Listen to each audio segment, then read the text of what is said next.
Hello everybody, welcome to our channel, our health and wellness. So today we are going to discuss about some important questions related to chapter sound class 8.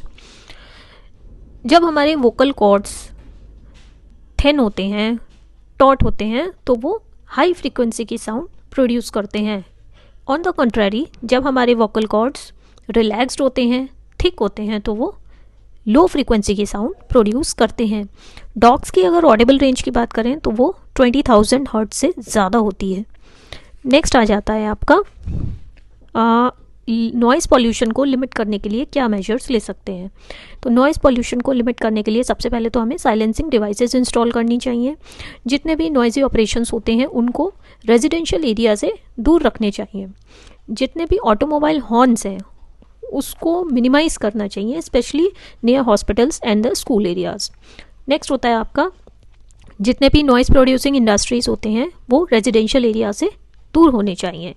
Next आता है आपको trees plant करने चाहिए, क्योंकि इनके पास ये capability होती है कि ये नॉइज़ को एब्जॉर्ब कर लेते हैं और उससे होने वाले हार्मफुल इफ़ेक्ट्स को कम करते हैं. नेक्स्ट आता है आपका medium for the propagation of sound. Sound को एक मीडियम चाहिए होता है फॉर इट्स प्रोपगेशन. वैक्यूम में साउंड ट्रेवल नहीं कर सकती. इसी वजह से मून में एस्ट्रोनॉट्स एक दूसरे की आवाज़ नहीं सुन सकते, क्योंकि वहाँ पर वैक्यूम है, एयर नहीं है.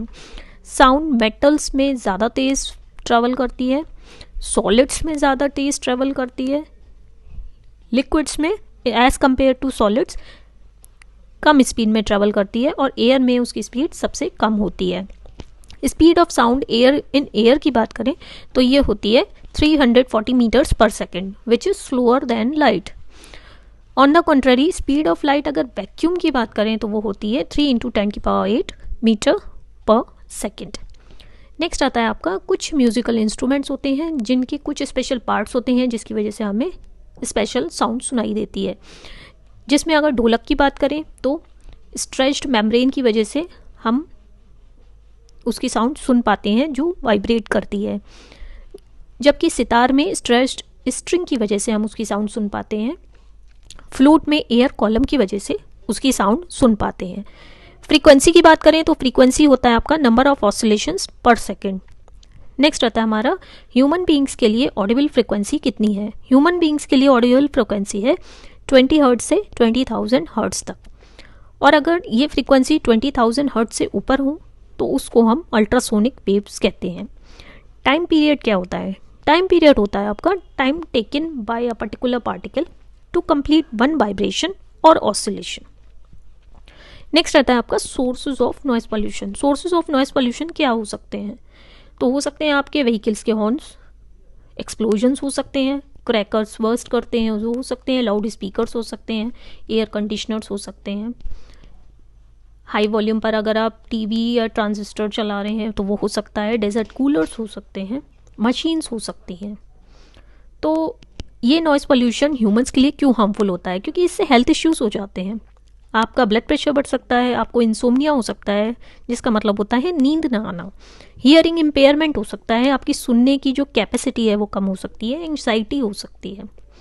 नेक्स्ट आता है क्वेश्चन आपका मून पर अगर 2 एस्ट्रोनॉट्स हैं तो वो एक दूसरे की बात नहीं सुन सकते. क्यों नहीं सुन सकते, क्योंकि साउंड को एक मीडियम चाहिए होता है प्रोपागेशन के लिए. मून में वैक्यूम है, कोई एटमॉस्फेयर नहीं है, इसी वजह से साउंड मून में प्रोपागेट नहीं कर पाती है, जिसकी वजह से एस्ट्रोनॉट्स एक दूसरे की आवाज़ नहीं सुन पाते.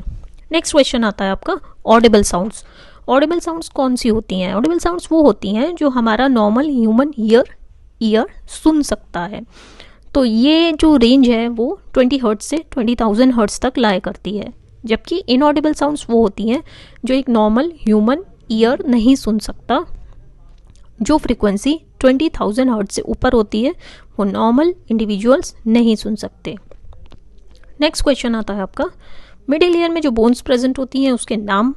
तो आपकी आ जाती है हैमर, जिसको हम मैलियस भी कहते हैं, एनविल जिसको इनकस भी कहते हैं, नेक्स्ट इज स्टीरअप जिसको स्टीप्स भी कहते हैं. वो साउंड्स जिनकी फ्रीक्वेंसी 20 हर्ट्ज से कम होती है उनको हम इंफ्रासोनिक वेव्स कहते हैं. नेक्स्ट आता है आपका अगर स्लोएस्ट स्पीड ऑफ साउंड की बात करें तो वो गैसेस में रहती है, और जबकि फास्टेस्ट सॉलिड्स में रहती है. और ऐसा मीडियम जिसमें साउंड प्रोपागेट ही नहीं करती तो वो वैक्यूम है. नेक्स्ट क्वेश्चन आता है आपका, अगर आपके पास कुछ ऑप्शंस हैं घर खरीदने के लिए, एक है जो रोड साइड में लाई कर रहा है, एक है जो काफ़ी अंदर है, जो कई लेन अंदर है रोड से, तो आप कौन सा प्रेफर करेंगे? आप प्रेफर करेंगे जो रोड साइड से अंदर की तरफ है, लेन 3 लेन्स अंदर है। क्यों? क्योंकि वहाँ पर नॉइस पॉल्यूशन कम होगा और उसके हार्मफुल इफेक्ट्स भी कंपैरेटिवली कम रहेंगे। नेक्स्ट क्वेश्चन आता है आपका, जब थंडर स्टॉर्म्स होते हैं तो थंडर और लाइटनिंग एक ही समय पे होते हैं, एक ही डिस्टेंस पे होते हैं हमसे, लेकिन कई बार क्या होता है हम लाइटनिंग पहले देख लेते हैं और आवाज़ बाद में सुनाई देती है थंडर स्टॉर्म की। क्यों? क्योंकि स्पीड ऑफ लाइट तेज़ होती है और स्पीड ऑफ साउंड कम होती है। स्पीड ऑफ लाइट की हम बात करें तो 3 × 10⁸ मीटर पर सेकेंड रहता है, और जबकि स्पीड ऑफ साउंड की बात करें तो that is 340 metres per second. इसी वजह से हम पहले लाइटनिंग देखते हैं और थंडर की आवाज़ बाद में सुनते हैं, क्योंकि light travels faster than sound. Next आता है आपका, इसी तरह का एक क्वेश्चन है कि आपने एक पटाखा आपने बर्स्ट किया, तो आप पहले उसका व्यू देखेंगे और बाद में उसकी आवाज़ सुनेंगे। वो इसी वजह से है क्योंकि जो लाइट की स्पीड है एयर में that is 3 × 10⁸ metre per second, and speed of sound in air is 340 metres per second. Next question आ जाता है आपका सोनार। सोनार क्या होता है? Sonar is sound navigation and ranging.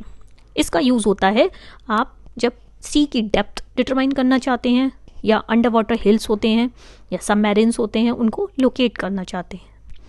Next आता है आपका इको। इको क्या होता है? Echo is the repetition of sound. Sound जो बार बार रिपीट होती है उसको हम इको कहते हैं, और ये क्यों होता है? Due to reflection of original sound, क्योंकि बीच में लार्ज या बड़ा ऑब्स्टेकल होता है, इस वजह से रिफ्लेक्शन ऑफ साउंड होता है।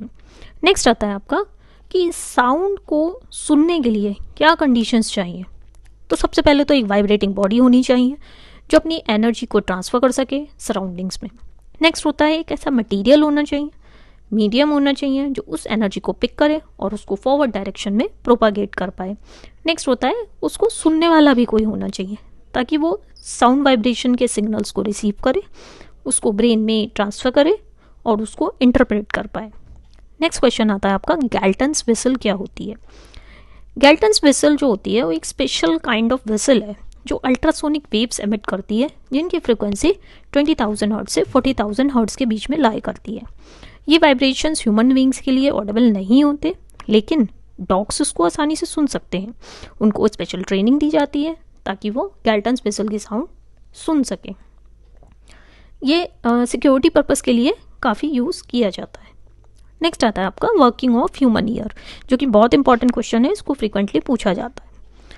तो ह्यूमन ईयर की वर्किंग की बात करें तो सबसे पहले क्या होता है, जो हमारा आउटर ईयर होता है, जो पिन्ना है जिसको हम देख सकते हैं, वो साउंड वेव्स को कलेक्ट करता है, ईयर कैनाल तक ले जाता है। ईयर कैनाल उन साउंड वेव्स को ईयर ड्रम तक ले जाते हैं जो वाइब्रेट होना शुरू हो जाता है, और जो उसको फर्दर मिडिल ईयर तक ले जाता है। मिडिल ईयर में हमारी 3 बोन्स होती हैं, that is malleus, incus and stapes. वो उस साउंड को एम्पलीफाई करती हैं और उसको इनर ईयर तक ले जाती हैं। इनर ईयर में कॉक्लिया प्रेजेंट होता है जिसमें फ्लूइड होता है जिसको हम कॉक्लियर फ्लूइड कहते हैं, जो मोशन में आ जाता है वाइब्रेशंस की वजह से। उसमें हेयर सेल्स होते हैं जो उन साउंड वेव्स को इलेक्ट्रिकल इम्पल्सेस में चेंज कर देते हैं, जो ब्रेन में जाते हैं। ब्रेन में ये इलेक्ट्रिकल सिग्नल्स प्रोसेस्ड होते हैं और उस साउंड को हम इंटरप्रेट कर पाते हैं। So that's all for the day. Thank you so much.